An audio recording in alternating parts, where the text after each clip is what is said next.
Tips and Tricks edition of the Shutter School. I'm your host, Dustin Thompson. Today we're going to talk about a couple of things that are going to make your life so much easier when shooting with a Sony SLT in a studio environment. Let's get started. So for those of you that aren't familiar with the Sony system, what is a DSLT? DSLT actually stands for Digital Single Lens Translucent because the Sony is using a translucent mirror. On your standard DSLR, light comes in, it hits the mirror, is bounced up to where it's focusing, and it's shot through the viewfinder, which is an optical viewfinder, which is kind of like you're looking through some binoculars. Now, the mirror has to swing up and out of the way for light to hit the sensor, and it can't focus and do all of that at the same time. On the Sony, light goes through the mirror and is also bounced up to a secondary sensor where it's focusing and shooting at the same time. The Sony is also using what is called an electronic viewfinder, which is you're actually kind of watching a video. And I love that feature because as you're changing your settings, the view is getting darker or lighter. You're actually seeing a live preview of your shot. But that is also where the challenge comes in with studio shooting, or so I thought. So here's the dilemma that I was having. For anyone that has any experience with strobes or speed lights, you know that your camera needs to be set to a sync speed.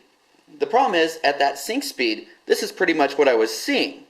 So, after countless hours of research, not really, but we'll call it that, I found that there is a setting buried in the menu that is called the Live View Display. And what that is doing is, with the Sony viewfinder, how it gets brighter or darker, we're getting rid of that. But we are gaining, voila, there's my scene. Now, for people who are spoiled to that live view display, we can also turn on what is called the auto review. You can turn it on for just 2 seconds so you see your shot after you take it. Because the last thing you want is to be seeing this and thinking that's what you're getting, and you get home and you have a bunch of overexposed or underexposed pictures. Now, I've only found this live view display setting on the A99 and I believe the A77.